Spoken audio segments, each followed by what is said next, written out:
Crime stories के साथ मैं हूं फलक चौहान। और चंद दिन पहले सोशल मीडिया पर एक वीडियो वायरल होती है जिसमें नौजवान लड़की रिवॉल्वर की मदद से एक लड़के को शूट कर देती है, कत्ल कर देती है। इस कत्ल की तहकीकात क्या है? क्या उस लड़की ने सेल्फ डिफेंस में उस नौजवान लड़के को मारा, जिसके बारे में कहा जाता है कि वो इमर्जिंग क्रिकेटर था और वो क्रिकेटर बनना चाहता था, अपना करियर इसी शोबे में शुरू करना चाहता था, तरक्की पाना चाहता था। क्या तहकीकात हैं? क्या वो वाकया सेल्फ डिफेंस की वजह से पेश आया या फिर उस लड़की ने नौजवान का कत्ल किया? इसी वाले से मजीद जानते हैं। हमारे साथ मौजूद हैं आमिर मजीद, जो कि नुमाइंदा हैं समार्ट डिजिटल के। अस्सलाम वालेकुम आमिर साहब, कैसे हैं आप? वालेकुम सलाम, बहुत शुक्रिया। आमिर साहब, ये जो वीडियो हमने सोशल मीडिया पर देखी, इसकी तहकीकात क्या हुई है और क्या वाकया पेश आया था? असल इसकी हकीकत क्या है? बिल्कुल फलक, अमूमी तौर पर हम ये देखते हैं कि किसी भी वाक़े की जो है सीसीटीवी फुटेज मंज़र आम पर आती है जिसमें देखा जा सकता है कि एक शख्स जो है दूसरे शख्स को मारने के लिए कभी हाँ। छुरी से हमला कर रहा है या पिस्टल का इस्तेमाल करते हुए जो है वो कत्ल कर रहा है या उसको ज़ख्मी कर रहा है।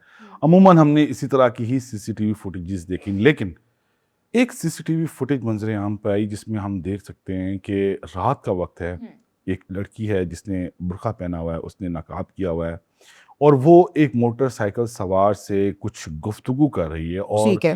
चंद मिनट की गुफ्तगू के बाद वो मोटरसाइकिल सवार अपनी मोटरसाइकिल फेंक कर उस लड़की पर लपकता है। अच्छा। लेकिन जैसे ही वो उस पर लपकता है वो लड़की फायर कर देती है, जिसके बाद जो मोटरसाइकिल सवार शख्स है वो ज़ख्मी होकर ज़मीन पर गिर पड़ता है और जो मुसल्ला लड़की है वो अपने बस्ते के अंदर हाँ।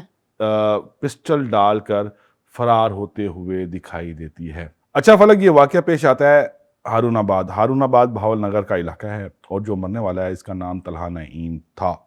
तलहा नईम वैसे तो उसको एक ताजिर कह रहे हैं, क्रॉकरी की उसकी दुकान थी हारूनाबाद में और इसके अलावा क्रिकेट का बहुत शौक रखता था और ये भी बताया जा रहा है कि एक इमर्जिंग क्रिकेटर था। तलहा नईम एक इमर्जिंग क्रिकेटर था और हारूनाबाद, जिस तरह मैंने आपको बताया कि एक छोटा सा इलाका है, वहाँ पर एक फायरिंग का वाकया पेश आ जाना और फिर उसके बाद एक सीसीटीवी फुटेज सामने आ जाना जिसके अंदर एक खातून को देखा जाना कि वो फायरिंग करके तलहा नईम को कत्ल कर रही है, तो एक खौफा आराज फैल गया इलाके के अंदर। पुलिस आई, पुलिस ने जाए वकुआ से जो शवायद है वो इकट्ठी करती है, जो बॉडी है उसकी अस्पताल मुंतकिल करती है, पोस्टमार्टम होता है। अच्छा, इसके बहुत सारे रुख निकलते हैं फलक। कोई ये कह रहा था कि शायद ये कोई छीना झपटी का वाकया हो, मोबाइल स्नैचिंग के दौरान जो है खातून ने फायर किया हो, या कोई और मामला हो सकता है, लेकिन जो तलहा नईम का जो मोबाइल था वो उसके पास ही मौजूद था, तो मीन्स कोई छीना झपटी नहीं हुई, कोई जाती रंजिश किसी के साथ कुछ नहीं। लेकिन फैमिली से पूछा कि कोई दुश्मनी हो, हाँ। कुछ नहीं। फिर पुलिस ने तहकीकात का आगाज किया। पुलिस ने जो मकतूल का मोबाइल है वो लॉक था, फिंगरप्रिंट्स इस्तेमाल करते थे तलहा नईम।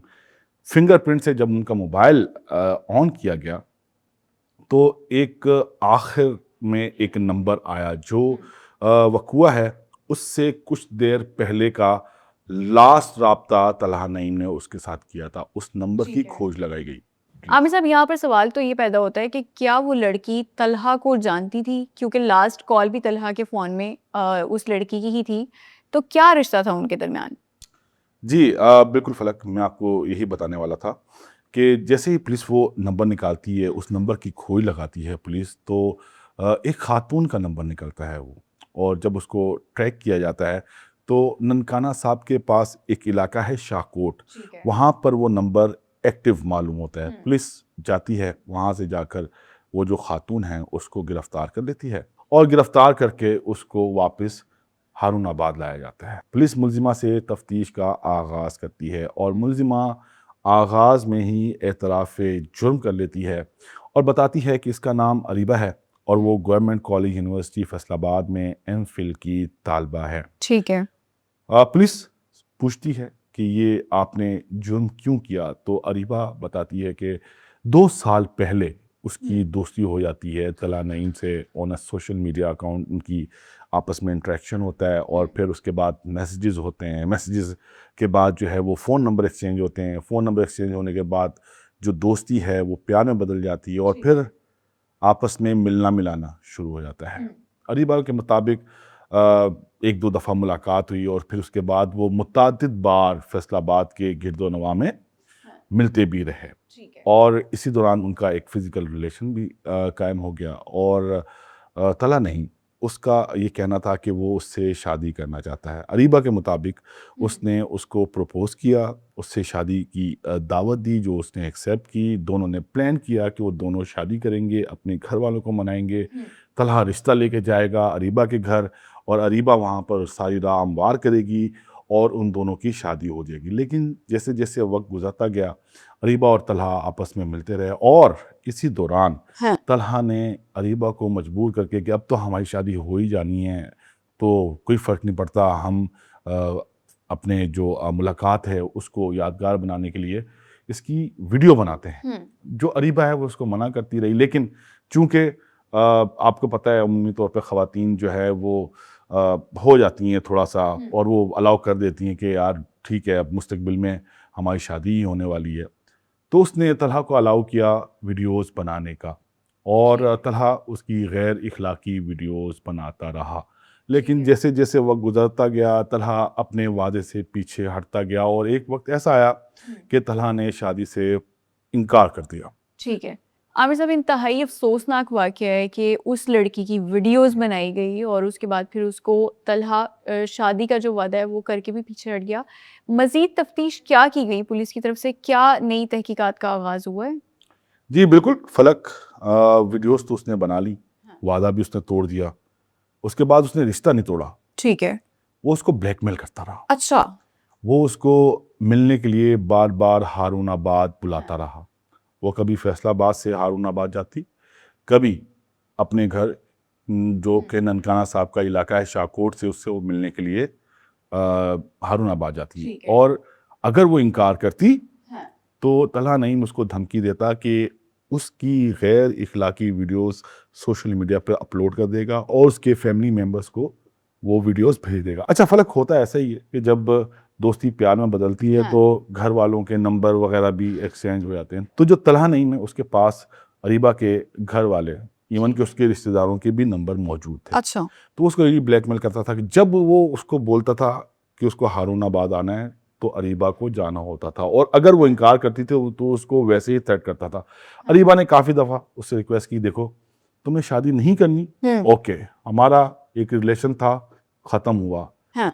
मुझे ब्लैकमेल करना छोड़ दो और मेरे पीछे आना छोड़ दो। ठीक है। तुम अपनी ज़िंदगी में खुश, हाँ। मैं अपनी ज़िंदगी में खुश। लेकिन फिर भी तलहा बाज नहीं आया और 21 अप्रैल को जिस दिन ये वक़ूआ पेश आया, उस दिन भी हुआ कुछ यूँ कि तलहा ने मजबूर किया अरीबा को आने पर, लेकिन इस दफ़ा अरीबा ने अपने वालिद का रिवॉल्वर अपने साथ रखा हुआ था। ठीक है। जैसे ही अरीबा वहाँ पर पहुँची, अरीबा ने 2 से 3 बार रिक्वेस्ट की तलहा नईम से कि वो उसकी गैर इखलाकी वीडियोज़ डिलीट कर दे। जैसे ही तलहा ने इनकार किया, अरीबा ने रिवॉल्वर अपने बैग से निकाला और तलहा ने जब देखा कि इसके पास वेपन है तो उसने अपनी मोटरसाइकिल छोड़कर वो वेपन पकड़ने की कोशिश की, लेकिन ठीक है। अरीबा ने वो वेपन चला दिया। ठीक है। आमिर साहब, इसमें क्या उस लड़की ने कभी भी एनसीसीआईए या फिर पुलिस स्टेशन जाके इस चीज़ की शिकायत की थी कि ये लड़का मुझे परेशान कर रहा है या मुझे ब्लैकमेल कर रहा है उन वीडियोज़ की वज़ह से? क्योंकि हमने देखा कि पंजाब में जो हमारी वज़ीर आला साहिबा हैं मरीम नवाज़, उनकी तरफ से कहा गया है कि ख़वातीन उनकी रेड लाइन है और क्राइम रेट को इन्होंने ज़ीरो करना है। तो क्या उस लड़की ने कोई ऐसी रिपोर्ट जमा करवाई थी या कोई दरख्वास्त दी थी किसी भी थाने में, एनसीसीआई में? फ़र्क बिल्कुल हमारी पुलिस से बात हुई और हमने उनसे यही सवाल किया कि अगर वो लड़की इतना ही तंग थी और वो इन तमाम चीज़ों को ख़त्म करना चाहती थी, तो क्या उसने किसी कानून नाफ़िज़ करने वाले इदारे की मदद ली या कहीं दरख्वास्त दी?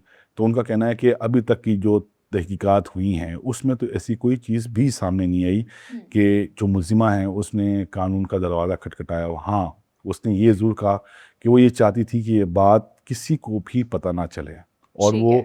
इसी कोशिश में रही और कत्ल भी इसलिए किया कि अगर तलहा इस दुनिया में नहीं रहता तो ये राज हमेशा के लिए राज ही रह जाएगा, लेकिन वो इसमें कामयाब नहीं हो सकी। ठीक है जी, बहुत शुक्रिया। हमारे साथ मौजूद हैं आमिर मजीद, जो कि नुमाइंदा हैं समार्ट डिजिटल के, और हम उम्मीद करते हैं कि जो भी मज़लूम है उसको इंसाफ ज़रूर मिले, चाहे वो मकतूल है या फिर कातिला है।